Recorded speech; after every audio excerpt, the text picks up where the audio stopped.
Notre invité du jour, c'est vous, Didier Rickner. Bonjour. Bonjour. Merci à vous de prendre le temps de répondre à nos questions ce matin sur France 24. Vous êtes directeur de la rédaction La Tribune de l'Art et historien de l'art également. Première question avec vous. On vient de le voir, plus de 50 millions de dollars pour une toile de Frida Kahlo. Juste avant, il y a quelques temps, il y avait une toile de Gustav Klimt qui s'était adjugée à quasiment 240 millions de dollars. Comment vous expliquez ces ventes records dans le marché de l'art ? Alors, les ventes records ont toujours existé. Frida Kahlo est très connue, le sujet l'a dit. Gustav Klimt est sûrement un des artistes les plus chers au monde. Il avait été acheté, par exemple, par le Neue Museum de New York pour un prix très élevé, un portrait d'Adelaide Blackpower, si je ne me trompe. Voilà, ce sont des prix rares, en fait, pour quelques artistes. On peut parler de Van Gogh, on peut parler de Cézanne, on peut parler de Picasso, évidemment. Bon, mais ça ne fait pas tout un marché de l'art. C'est juste quelques exemples de tableaux très chers parce qu'ils sont rares et qu'ils sont très recherchés. Est-ce que, plus généralement, l'art est devenu une valeur refuge en ce moment, un peu plus en temps de crise ? Non, alors je crois. D'abord, il faut arrêter avec cette idée de l'art spéculatif. Quelqu'un qui achète un tableau de Gustav Klimt pour plus de 300 millions d'euros, plus de 200 millions d'euros, ça donne, hein, 250 millions d'euros, 200 millions d'euros. Il aura beaucoup de mal à le revendre plus cher. Il y a des amateurs d'art qui ont beaucoup d'argent et qui, alors, est-ce qu'ils aiment ou pas, ou est-ce qu'ils l'achètent pour montrer qu'ils sont très riches, ça c'est possible aussi.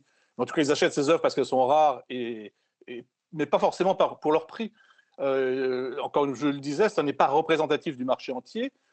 Les gens n'achètent pas des œuvres d'art. Il y a bien sûr de la spéculation sur d'art très contemporain, ça existe.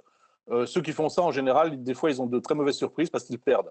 Donc, je pense qu'il faut plutôt éviter de penser à l'art en tant que valeur spéculative, mais les gens qui achètent de l'art, ils achètent ça aussi parce qu'ils aiment cela. L'art, ça élève l'esprit plutôt que ça ne le rabaisse au côté purement matériel. C'est ce que je pense, en tout cas. Oui, il y a aussi quand même aussi un côté spéculatif, hein, vous l'avez dit, même si ça reste minoritaire. Quel est le profil justement de ces collectionneurs ? Vous l'avez dit, ce sont des gens très fortunés, c'est bien ça, on l'imagine. Bah écoutez, si vous demandez de sortir 200 millions d'euros, je ne les ai pas. Peut-être que vous les avez. En tout cas, non, bien sûr, ce sont Si très, seulement. très peu de personnes qui peuvent acheter. Il y a très peu de personnes qui peuvent acheter un tableau de 200 millions d'euros. Donc ce sont forcément des gens très riches, oui. Et il y en a dans le monde. Et voilà, c'est comme cela. Et en tout cas, ce qu'il faut voir, c'est que ces œuvres ont été vendues à l'étranger. Si elles étaient vendues en France, et il y a des œuvres parfois très chères qui se vendent, il faut rappeler qu'il y a quelques semaines, un tableau de Picasso, alors moins important au point de vue histoire, mais quand même très important, c'est vendu 47 millions d'euros chez Maître Lucien à Drouot. Et cela, ça génère des ressources pour l'État. Donc, quand on parlait, vous savez, de l'art improductif, c'est pas du tout improductif. L'art, c'est au contraire une valeur très productive et qui peut rapporter beaucoup d'argent. Il faut simplement laisser les collectionneurs tranquilles. Et comme ça, les œuvres reviendront plus en France et le patrimoine français sera enrichi. Oui, Alors, justement. on a vu que... Pardon, Oui. oui, je vous coupe. Je voulais justement, vous l'évoquiez d'un mot, le marché de l'art en France, c'est ce qui reste très important. Et je crois que c'est le 3e ou 4e marché d'art au monde, c'est bien ça ? Alors, le marché de l'art en France s'est beaucoup redressé ces dernières années, notamment en raison du Brexit. Les Anglais se sont tirés une balle dans le pied. Et grâce à cela, et puis grâce aussi au travail des professionnels français, le marché de l'art, et parce que la France est un grand centre de collectionneurs, il y a beaucoup de collectionneurs et beaucoup de collections anciennes en France, le marché de l'art en France se porte plutôt bien. Alors, j'ai vu que, heureusement, la partie recette du budget n'a pas été votée, ce qui annule complètement l'amendement absolument dément sur l'impôt sur la fortune, sur les œuvres d'art, qui est un serpent de mer qui revient depuis 40 ans.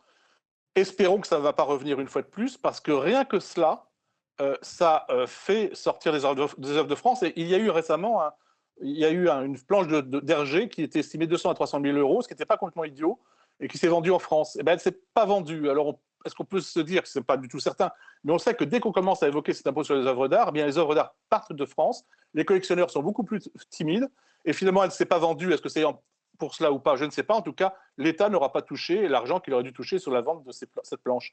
Donc, surtout, ne parlons pas toujours des œuvres d'art comme spéculation.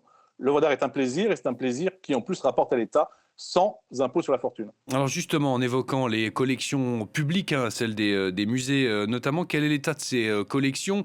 On a vu notamment avec les vols au musée du Louvre, on a vu jeter un regard plutôt sombre sur l'état de ce musée, mais on imagine que ce n'est pas une tendance globale. Non, ce n'est pas une tendance globale. Les musées français se portent dans certains cas plutôt bien. Récemment, c'était il y a 2 jours, il y avait une vente importante à l'Hôtel Drouot, puisqu'on parle du marché de l'art, d'un fonds d'atelier de l'architecte Pierre Fontaine. Fontaine est un architecte qui a travaillé sous Napoléon et sous la Restauration. Il y avait des feuilles exceptionnelles. Il y avait à peu près 350 lots, je crois, et presque un tiers a été préempté par les musées français. Il y a au moins une quinzaine de musées qui ont acheté des œuvres, qui viennent enrichir le patrimoine national, qui pourront être montrées au public et donc qui maintenant appartiennent à tous. Donc c'est pour cela qu'un marché de l'art, si les œuvres n'avaient pas été vendues en France, ça aurait été beaucoup plus compliqué pour les musées français de l'acheter, ne serait-ce que parce qu'ils n'ont pas le droit de préemption à l'étranger. Le droit de préemption, je le rappelle, ça permet de se substituer au dernier acheteur. Et ça a permis donc un grand enrichissement du patrimoine français, donc il faut se féliciter. Et la vente a bien marché, puisqu'elle a 1,7 million d'euros pour toutes ces feuilles, ce qui était beaucoup plus que ce qui était attendu. Et voilà, donc il faut se réjouir d'un marché de l'art fort en France. Et ce sera le mot de la fin. Réjouissons-nous donc de ce marché de l'art fort en France. Je vais y arriver. Merci beaucoup Didier Rickner, pardonnez-moi, d'avoir répondu à nos questions ce matin sur France 24.